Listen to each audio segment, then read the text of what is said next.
This morning, Ghanaians woke up to some sad news, and it's quite unfortunate that the one and only Akua Donkor has unfortunately passed away. Good day and welcome to No Formula here on One King Multimedia. My name is Sika, and as always, we bring you the latest in the world of entertainment, trendy issues, and everything else in between. Well, if you just came across our channel, make sure to subscribe. Don't forget to click on the notification bell as well.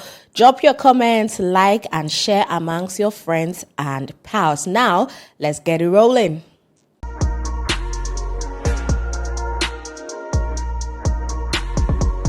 As I said earlier, Ghanaians woke up this morning to some sad news as the founder of Ghana Freedom Party, Akua Donkor, has passed away. Now, we got the news this morning that she passed away at Rich Hospital in Accra, and the details surrounding her death is not really disclosed. But from the little investigation and also findings that I have got, it seemed the woman has been diagnosed with some respiratory diseases. So that is what apparently she has been battling with, and she was taken to the Nsawam Hospital in the eastern region, but then later was transferred to the Rich Hospital in Accra, where unfortunately she met her untimely death. Well, she passed away at the age of 72. Now, this woman was a prominent and also a spirited voice in Ghanaian politics. I mean, we have known her for her dedication to advocating for farmers and also women's rights. I mean, there are some times that some of the promises or content of her campaign message has been quite controversial. Let me just use that word, because there are some things that some people will say it really doesn't make sense. Like Yebedi pounds, Ghanaians are going to be using the British pounds currency. Jehovah Witness children from Jehovah Witness homes are not going to enjoy free education because they don't vote based on their religious beliefs and all of that, and so many things. How she's going to give farmers cars, teachers. I mean, ridiculous promises this woman made. But in all, we all can testify that her presence in the presidential race has always spiced things up for us. I mean, we cannot always be serious like that. You get it. Sometimes you just have to be light a bit, like loosen up a bit. This is why we cannot come and kill ourselves. You get it. So that's it. And over the years, this particular woman has distinguished herself by running for the presidency multiple times, undeterred by limited financial resources. But people also believe that this woman actually has money, because for her to be always doing this every election year, I mean, she's been pumping money into this. Recently, she was going viral when they had to get the numbers on the ballot paper, right? Yes, she was on number 3. Yes, and there are videos on social media where she didn't even know how to correctly hold the paper with the digits on it.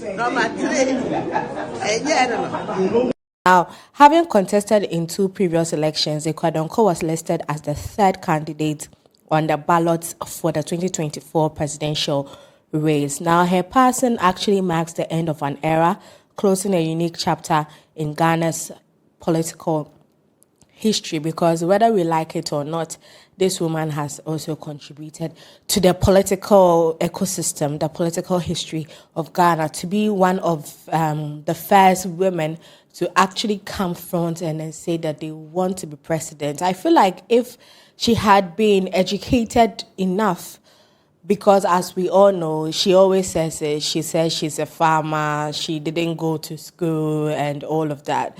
So Ghanaians really didn't take her seriously, but I feel like if she had attained some level of literacy or education to a particular level or standard, maybe people would have taken her seriously and probably given her a chance to also come and then do what she has to do, or what she has been voted for to do. Now, after this news, lots of people have jumped on social media to share their condolences, to share how much they're going to miss this woman and all of that. And recently, she happened to find herself in the EC office where she introduced her running mate.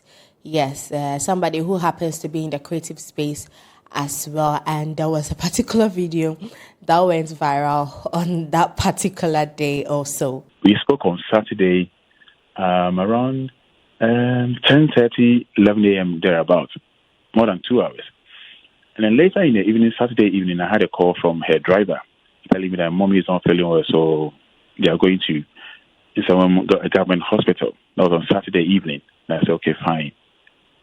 Then around, I think barely 3 hours later, he called that they are back home. That is the driver. I said, okay, fine. How is she feeling? So she's okay. I said, fine, okay. So early morning yesterday, around 1 a.m., I had a call from one gentleman. I think the driver gave my number to the ambulance driver. And he says that they are rushing mommy to Rage Hospital. It was around 1 a.m. Monday morning. I said, okay. So they keep updating me. We've gotten here, we've reached here, blah, blah, blah, blah, blah. So to cut a long story short, around 3:30 a.m., 4 a.m. thereabouts, they told me now they're able to reach Rage Hospital. So I visited her 1 p.m. yesterday. So I was with her 1 p.m. I left there around 3:30 to Atinka. So we were communicating. Then I had a call 10 p.m. last night. So yeah. So our mom, she's no more. Yeah. It's a shame that we've lost her. Has the party met yet? Have you met with any of the party members? Yeah, yesterday around, like I said, when I got around 10:30, when I heard her demise, I got around 10:30, 11 p.m. thereabouts. I saw the General Secretary, Uncle George, with some family members and other party executives, and I saw Senior Dakabre as well, and then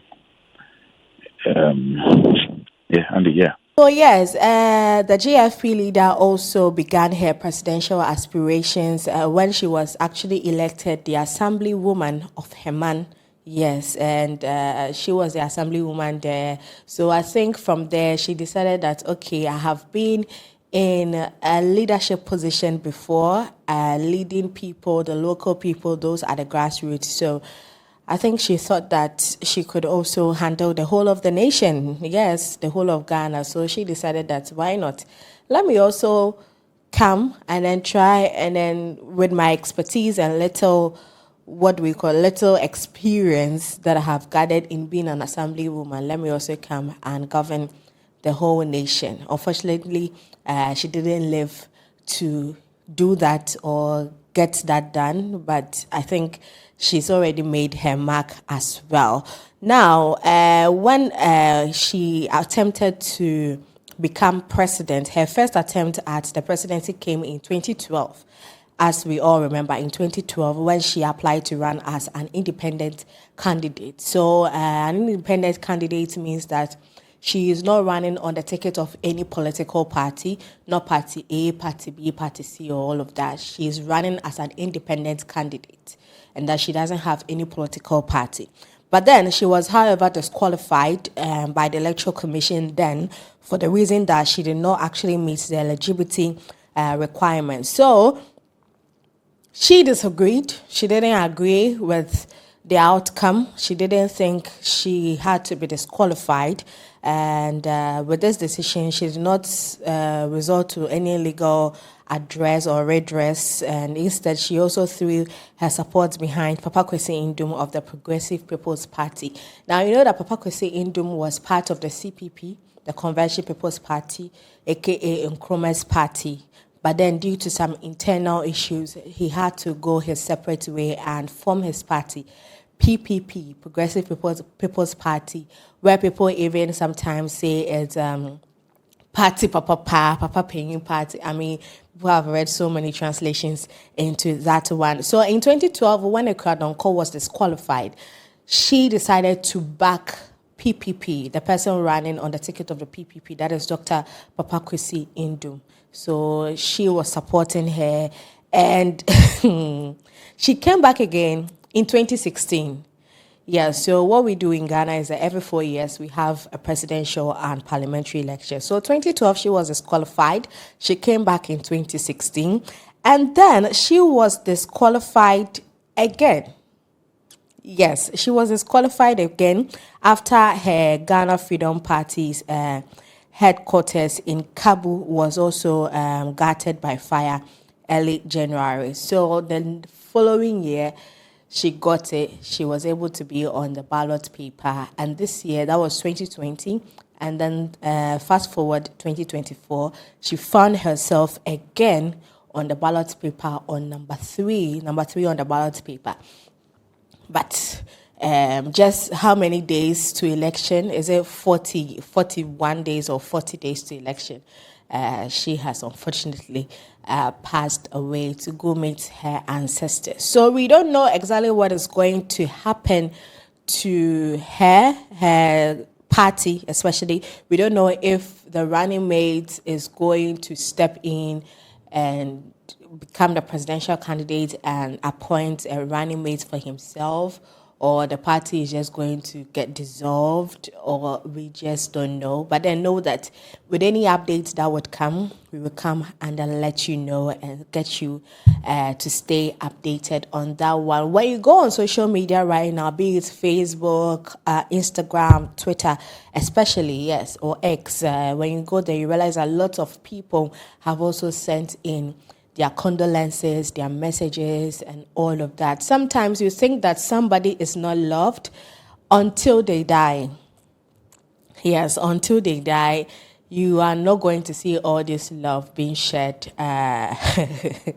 for them. Because when this woman was alive, we were always making fun of her.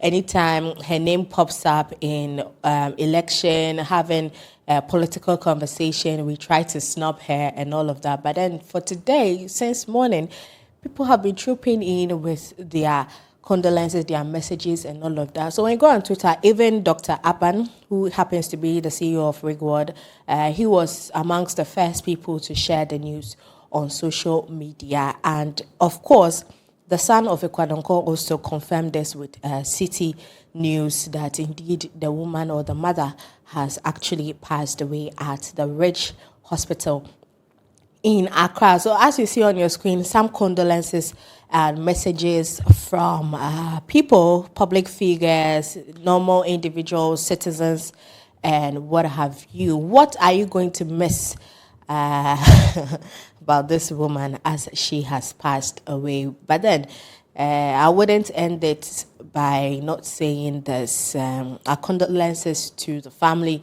and loved ones of Akua Donkor, and of course the whole political chain anybody that has been affected by her demise, we send our sincere condolences to you. Share your thoughts with me in the comment section. What are you going to miss about this woman? Have you ever heard of her? Especially those who are not in the Ghanaian jurisdiction. Let us hear from you. But don't forget that as you drop your comments, you subscribe, you like, you share amongst your friends, and most importantly, click on the notification bell as well. Do well to follow us on all our social media platforms at 1K Multimedia, Instagram, Twitter, TikTok, everywhere you go. My name is Sika, and I'll come your way once again. But for now, I'm out.